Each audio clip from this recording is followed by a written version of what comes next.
बिस्मिल्लाहिर्रहमानिर्रहीम। Pivot table के बारे में आज इस वीडियो के अंदर मैं बताऊंगा। और पिवट टेबल की अगर हम बात करें एडवांस एक्सेल के अंदर तो डेटा रिपोर्ट्स और डैशबोर्ड्स क्रिएट्स वगैरह करने में यूज़ किया जाता है, लेकिन एज अ सिंगल शीट अभी तक जो हमने यूज़ किया है उसको एक शीट पे डेटा वो हमें एनालाइज करना है तो वो हम पिवट टेबल से कर सकते हैं। लेकिन आज की इस वीडियो में नया क्या है, अलग अलग शीट के ऊपर डेटा है और उन डेटा को देखते हुए एक मेन शीट्स पे रिपोर्ट्स बनानी है हमें। और इस तरह से डेटा मैनेजमेंट सिस्टम कॉल करने को रिलेशनशिप के साथ हम किस तरह करेंगे, इस ऑप्शन को यूज़ करते हुए मैं बताऊंगा आज की इस वीडियो के अंदर। तो चलिए शुरू करते हैं आज की इस क्लास को।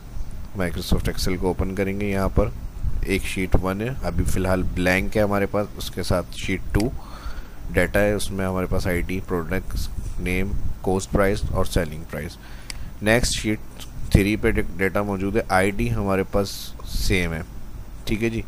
यानी एक न एक कॉलम किसी भी शीट में ऐसा होना चाहिए जो यूनिक हो, यानी उनका सेम कॉलम में डाटा मौजूद हो। यानी ये आईडी हमारे पास इस शीट में भी आ रही है 1 और शीट 2 में भी आ रही है। अब इसी तरह शीट 2 पे जो डाटा है उसमें भी वो नाम है, उस आईडी के साथ जो नाम दिए हुए हैं उसमें उनकी यूनिट प्राइस दी गई है, क्वांटिटी और नेट अमाउंट, यानी कुछ सेल्स का रिकॉर्ड बताया हुआ है। तो इन दोनों शीट्स को एक शीट्स में देखने के लिए पहले हमें क्या करना है, ऑल सिलेक्ट करेंगे। होम मेन्यू में फॉर्मेट एज टेबल, कोई सा भी यहाँ से टेबल का स्टाइल सिलेक्ट और ओके कर देंगे, ठीक है जी। डिज़ाइन मेन्यू आ जाएगा यहाँ पर। अगर टेबल सिलेक्ट करने के बाद चेंज करना है तो आप यहाँ तक फॉर्मेट चेंज कर सकते हैं इसका, ठीक है जी। जैसा आपको अच्छा लग रहा है उस हिसाब से आप यहाँ से उसका फॉर्मेट सिलेक्ट कर सकते हैं। और उसके बाद सेम यही काम शीट 3 पे जाएंगे, all select format is table और यहाँ से यही वाला टेबल सिलेक्ट, ओके। रीनेम करेंगे, डिज़ाइन मेन्यू आ रहा है, टेबल में जब कन्वर्ट हो जाएगा तो यहाँ पर इसको मैं नाम दे रहा हूँ डाटा 1, स्पेस नहीं होनी चाहिए, ठीक है, एंटर।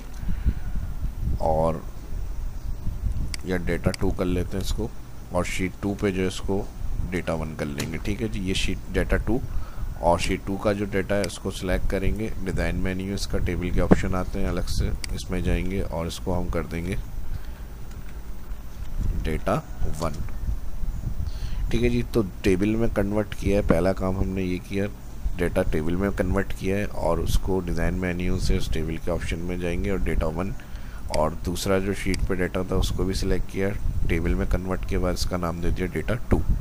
अब सिंपल हमें इन दोनों को यूज़ करते हुए शीट्स के डेटा को अपने रिलेशनशिप्स ऑप्शन के साथ हमें चेकआउट करना है कि किसकी क्या डिटेल थी, कॉस्ट प्राइस क्या था जो हमारे पास शीट 2 पे, और इसी तरह शीट 3 की उनकी क्वांटिटी है, नेट अमाउंट, सेल्स क्या रही है। इसी तरह ये 2 शीट्स हैं, 3, 4 जितनी शीट्स पे आपके अलग अलग रिकॉर्ड होंगे।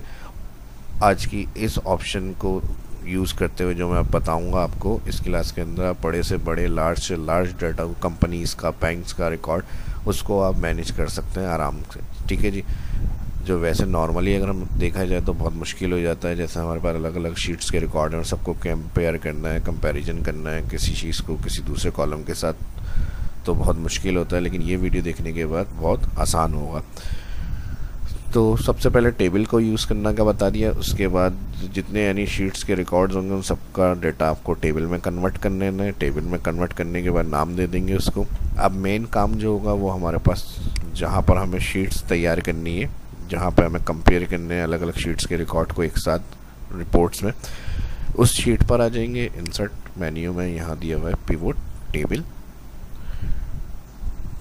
जैसे इस पर क्लिक करेंगे तो ये पूछेगा एग्जिस्टिंग वर्कशीट, न्यू वर्कशीट या एग्जिस्टिंग वर्कशीट। तो हमारे पास फ़िलहाल अभी एक ब्लैंक शीट मौजूद है, शीट 1 पे कोई रिकॉर्ड नहीं है, तो मैं एग्जिस्टिंग क्लिक कर रहा हूँ इस पर और सेल इसको बता देता हूँ मैं। यहाँ फर्स्ट सेल जो है शीट 1 का A1 से यहाँ पर क्लिक हुआ है, यानी इस यहाँ से पिवट को बनाना है। आप कहीं भी क्लिक कर सकते हैं जहाँ से पिवट शो करना है, और अगर अलग शीट चाह रहे हैं ऐड हो जाए तो न्यू शीट पर क्लिक। उसके बाद यहाँ पर add this data to the data module, यहाँ पर ये ऑप्शन दिया हुआ है, इसके ऊपर चेक लगाएंगे, add this data to the data module. Check लगाने के बाद मेन काम अब हमें क्या करना है, यहाँ पर दिया हुआ है सेलेक्ट अ टेबल और रेंज, इधर क्लिक करेंगे। क्लिक करने के बाद शीट 2 पे जो हमारा डेटा है, टेबल डेटा 1 के नाम से जो हमने डिफ़ाइन किया हुआ है, इसको सिलेक्ट कर लेंगे। ये नाम आ गया डेटा 1। जैसे ही ओके करेंगे, एग्जिस्टिंग शीट 1 पे बनाना है हमें और एग्जिस्टिंग क्लिक है ओके, तो वहाँ पर हमारे पास पिवोट टेबल जो होगा वो एक्टिवेट हो जाएगा शीट 1 पे। जिस सेल में हमने क्लिक किया तो शीट पर देखें ऑटोमेटिक यहाँ पिवोट टेबल की फील्ड्स आ गई हैं। अभी डाटा डायरेक्ट ऑन नहीं होता है पिवोट के अंदर। अगर आप फर्स्ट जो वीडियो देख रहे हैं पिवोट टेबल की कंप्लीट बिगिनर वीडियो देखनी है तो इस वीडियो के डिस्क्रिप्शन में लिंक मिल जाएगा कि सिंपल उसको हम किस तरह से यूज़ कर सकते हैं। और वैसे जो मैं इसमें स्टेप बता रहा हूँ उनको देखते हुए नॉर्मल अगर फर्स्ट भी आप इस वीडियो को देख रहे हैं तो आपको पिवोट टेबल समझ में आ जाएगा। मैंने स्टार्ट में बता दिया, डेटा एनालाइज करना है, रिपोर्ट बनानी है, हमें डेटा अरेंज करना है, तो इन सब कामों के लिए समराइज़ करना है पिवोट टेबल यूज़ किया जाता है। ठीक है, ऑटोमेटिक बस इसमें ये 4 फील्ड्स होती हैं, फिल्टर, कॉलम, वैल्यू, रो। इसमें हम इन कॉलम्स को ड्रैग करेंगे हेडिंग्स को, तो यहाँ डाटा आपका अरेंज होना शुरू हो जाएगा। ठीक है जी, तो अब देखें इसको हमने किस तरह से यूज़ करना है। जैसे ही ओके कर दिया हमने तो यहाँ पर ये एरिया आ रहा होगा पिवोट, और यहाँ जो आपके डेटा की हेडिंग्स होंगी डेटा 1 वो शो हो रही हैं। ठीक है, डेटा 1 में हमारे पास क्या क्या था, product ID, product name, cost price और सेलिंग प्राइस। अगर इसको हमें पिवोट में चेक करना है तो हम यहाँ पर शो करने के लिए पिवोट में, ठीक है जी, डायरेक्ट डेटा यहाँ शो नहीं होता पिवोट का। पिवोट में डेटा शो करने के लिए हेडिंग्स को हम इन 4 फील्ड्स में ड्रैग करते हैं। तो यहाँ प्रोडक्ट आईडी कहाँ रखनी है, अब ये हमें कोई भी अगर फर्स्ट डाटा हमारे पास आता है तो हमें समझना होता है कौन सी फील्ड हमें कहाँ चाहिए, तो उस हिसाब से मैं प्रोडक्ट आईडी रॉज में रख के चेक कर रहा हूँ, बेहतर है यहाँ पे हमें नज़र आ जाइए। देखें जैसे ही आप ड्रैग करेंगे फील्ड को तो यहाँ आप डेटा शो हो जाएगा पिवोट में। ठीक है जी, अब जैसे नहीं चाहिए, गलत है, तो यहाँ से जाके रिमूव। अब मुझे नेम देखना है तो नेम रॉ में रख के देख लेते हैं, यहाँ पे इस तरह से आ गया। अब इसके साथ मुझे इसकी सेलिंग प्राइस चाहिए, तो सेलिंग प्राइस के लिए हम क्या करेंगे, यहाँ पर जो वैल्यू वाला सेक्शन है इधर हम अमाउंट वाले कॉलम को ड्रैग करेंगे, जो भी यानी क्वांटिटी, रेट या अमाउंट का होगा वो वैल्यू में आ जाएगा। ठीक है जी, हर नाम के साथ आ गई उनकी प्राइस इन्फॉर्मेशन, सेलिंग। अब मुझे ये देखना है जो शीट 2 है हमारी, जो डाटा 2 है, उसके अंदर उनका नेट अमाउंट क्या रहा है, क्वांटिटी क्या रही है, रेट क्या रहा उनका। तो इसके लिए हम यहाँ से यहाँ अगर हम देखें तो डेटा 1 है हमारे पास, सही है जी, डेटा 1 है। तो जो रिकॉर्ड, ये सेलिंग प्राइस तो हमने इसमें अपना कॉलम बना दिया डेटा 1 शीट में अपनी, लेकिन जो परचेज रिकॉर्ड के अंदर है, जो कॉस्ट प्राइस के साथ उसकी रेट और क्वांटिटी जो हमने खरीदी है वो रिकॉर्ड चाहिए हमें। तो उसको यहाँ शो करने के लिए पिवोट में, यहाँ पर अगर आप देखें एक्टिवेट क्लिक हुआ है ऑप्शन, और इधर ये डेटा 1 है, इसमें आप क्लिक करेंगे ऑल। ठीक है जी, शीट जितनी भी होंगी आपकी, अभी फ़िलहाल 2 शीट पे मैं आपको समझा रहा हूँ, इसी तरह 3 होंगी, 4 होंगी, तो यहाँ आपको ऑल एक्टिवेट करने के लिए इस जगह पे इधर क्लिक करना है ऑल। जैसे ऑल क्लिक करेंगे जितनी शीट्स होंगी नाम आपके वो यहाँ पर शो हो रहे होंगे। ठीक है जी, अभी डेटा 1 एक्टिवेट है हमारा, जो हम एक्टिवेट में जाके एक्टिव में जाके देख रहे हैं, यूज़ कर रहे हैं और यहाँ ड्रैग करके चेक कर रहे हैं। अब मुझे इसके साथ जो सेकंड शीट का रिकॉर्ड है वो भी देखना है, क्वांटिटी का या नेट अमाउंट का। अब वो कोई भी शीट हो सकती है, परचेज हो गई, सेल हो गई, या जो भी शीट के आपके रिकॉर्ड्स हैं, आपका डेटा जिस पे आप यूज़ करेंगे। ठीक है जी, जिसकी जो फील्ड है वो उस हिसाब से उस डाटा के ऊपर अप्लाई करेगा इन ऑप्शंस को। तो यहाँ पर हम इसको ऑन करने के लिए राइट क्लिक करेंगे, यहाँ दिया हुआ है शो इन एक्टिव टेब। ठीक है जी, जितनी यहाँ पे शीट्स होंगी ऑल में मौजूद होंगी सारी, और यहाँ से आपको इधर एक्टिव करने के लिए उस शीट पे राइट क्लिक करना है, शो इन एक्टिव टेब। बस यहाँ क्लिक होगा और यहाँ क्लिक करने के बाद वापस जाएंगे एक्टिव शीट में, और यहाँ से इसको स्क्रॉल डाउन करके अगर आप देखेंगे तो डाटा 2 के भी रिकॉर्ड यहाँ पर आ जाएंगे सारे। ठीक है जी, पूरी लिस्ट आ गई कॉलम्स की हमारे पास। अब आपको क्या करना है, इन दोनों को यूज़ करना है और एक मेन रिपोर्ट तैयार करनी है पिवोट में, यहाँ पर इन दोनों को एक साथ यूज़ करते हुए। तो अब इसके लिए हम जैसे ही कोई अगर ड्रैग करेंगे, जैसे मैं क्वांटिटी ड्रैग करता हूँ तो यहाँ एक एरर मैसेज देगा ये। ठीक है जी, देखें अब क्वांटिटी ऐड तो हो गई, लेकिन क्वांटिटी सेम एक ही रिपीट हो रही है। और यहाँ ये अगर चेक करें तो मैसेज शो कर रहा है रिलेशनशिप बिटवीन टेबल में भी नीडेड। तो यहाँ आप क्रिएट पे क्लिक करेंगे, ठीक है जी। नीडेड है यानी रिलेशनशिप बनाएंगे बिटवीन टेबल में भी, जब भी टेबल में भले है लेकिन जब भी आपको ये ऑप्शन एक्टिवेट करना है तो यहाँ रिलेशनशिप के लिए क्रिएट के लिए जैसे क्रिएट क्लिक करेंगे तो यहाँ इसका रिलेशनशिप का ऑप्शन आएगा। अभी मैं कैंसिल कर रहा हूँ। मेन इसका ऑप्शन आपको डाटा में दिया हुआ होता है। यहाँ पर अगर फर्स्ट आपका डाटा टेबल में नहीं है या 2-3 अलग अलग शीट में डाटा आपका नहीं है तो फिर आप इसको यूज़ नहीं कर सकते। ये इस तरह से हाइड हुए होते हैं ऑप्शंस। जब आप इस तरह काम करेंगे, ये जो स्टेप्स मैंने बताए इनको फॉलो करते हुए आएंगे यहाँ पर, तो फिर ये यहाँ से भी एक्टिवेट हो जाएगा ऑप्शन। आपको क्लिक करेंगे तो वही ऑप्शन आएंगे न्यू। और यहाँ जब पिवोट में आप काम कर रहे होंगे तो डायरेक्ट यहाँ क्रिएट क्लिक करने से भी वही रिलेशनशिप्स का ऑप्शन शो होगा आपके पास। अब जैसे आपको ईजी लगे उस तरह से आप काम कर सकते हैं, ठीक है जी।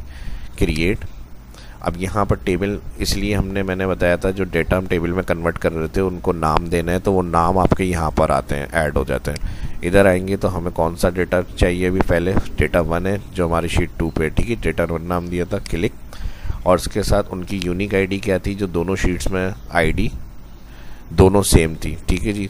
तो इसलिए कोई ना कोई एक चीज़ ऐसी होनी चाहिए जो दोनों 3 शीट हैं, 2 जितनी भी शीट्स हैं उनमें सब में मैच हो, यानी एक ऐसा कॉलम होना चाहिए, ठीक है। तो उस कॉलम को फिर रिलेशनशिप में हम कॉल करते हैं। तो कौन सी चीज़ सेम है, प्रोडक्ट आईडी।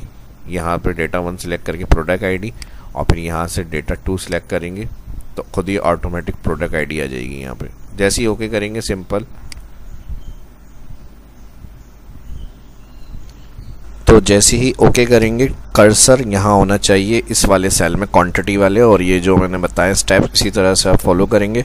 और जो प्रोडक्ट नेम है ये आप टेबल 2 का ऑन करेंगे, ठीक है जी।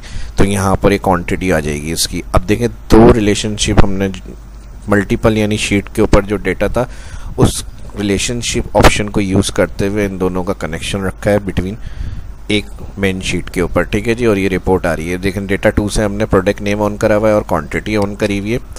और डेटा 1 शीट जो थी हमारी उसमें सेलिंग प्राइस हम शो कर रहे हैं। अब इसी तरह अगर हम डेटा 1 का कॉस्ट प्राइस भी चेक करना है तो हम यहाँ पे इसको चेक करने के लिए ला सकते हैं ड्रैग करके। इसी तरह जो फील्ड आपको जिस चीज़ की देखनी है वो आप उस टेबल से जाकर क्लिक करेंगे और वो डेटा में शो होगी आपके पास। अब अगर इसी तरह डेटा 2 जो यानी शीट 3 में है हमारा टेबल डेटा 2 का, इसके अंदर से, ठीक है जी, हमें अगर नेट अमाउंट का भी कॉलम चेक करना है तो यहाँ नेट अमाउंट पे क्लिक करेंगे तो यहाँ पर देखें इसका नेट अमाउंट का आंसर आ जाएगा हमारे पास। तो इस तरह से मल्टीपल शीट से एक मेन शीट पे रिपोर्ट किस तरह बना सकते हैं डेटा की, ये आज की इस क्लास के अंदर मैंने बताया है, जिसमें हमने relationship, pivot table, normal table और इन सभी ऑप्शन को यूज़ करते हुए मल्टीपल रिपोर्ट शीट से किस तरह से बनाते हैं ये मैंने आज की इस क्लास के अंदर बताया है। और उम्मीद करता हूँ कि आज की क्लास आपको पसंद आई होगी।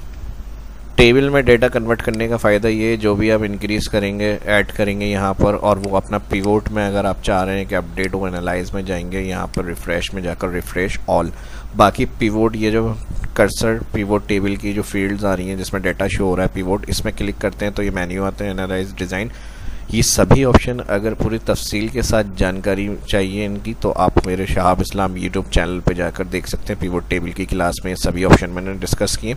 आज जो मेन क्लास थी वो मैंने इसके अंदर आपको समझाई है कि अलग अलग शीट से पिवोट टेबल अप्लाई किस तरह से करेंगे, रिलेशनशिप को ऑप्शन को यूज़ करते हुए, और टेबल को, ठीक है जी, और उसकी जो बिटवीन रिपोर्ट है वो कैसे बनती है शीट्स की। तो उम्मीद करता हूँ कि आज की क्लास आपको पसंद आई होगी। फर्स्ट जो देख रहे हैं वो मेरा चैनल सब्सक्राइब करें, आने वाली वीडियो के लिए बेल आइकन पर क्लिक करना ना भूलें। शॉर्ट वीडियो को भी फॉलो करते रहें, इसको भी देखें क्विकली अगर लर्न करना है एक्सेल, और जो सीखना चाहते हैं उनके साथ भी इन वीडियो को शेयर करें। और जो तफसील्स की वीडियो है वो 1 मिनट के अंदर जो है वो शॉर्ट, और जो ऊपर नॉर्मल क्लासेस टाइमिंग की हैं वो मेरी यहाँ पे ये मिनट्स में मिल जाएंगी आपको, वो भी लाजमी देखते रहें। और इसी तरह से ज़्यादा शेयर करें सोशल मीडिया के ऊपर भी, और लाइक करें, रिस्पॉन्स करें इसी तरह की वीडियो अगर और मज़ीद देखना चाहते हैं। तो कुछ सजेशन, कोई क्यूरी है तो उसके लिए भी कमेंट करें। मिलते हैं नेक्स्ट वीडियो में। शहाब इस्लाम को इजाज़त दीजिए। अल्लाह हाफिज़।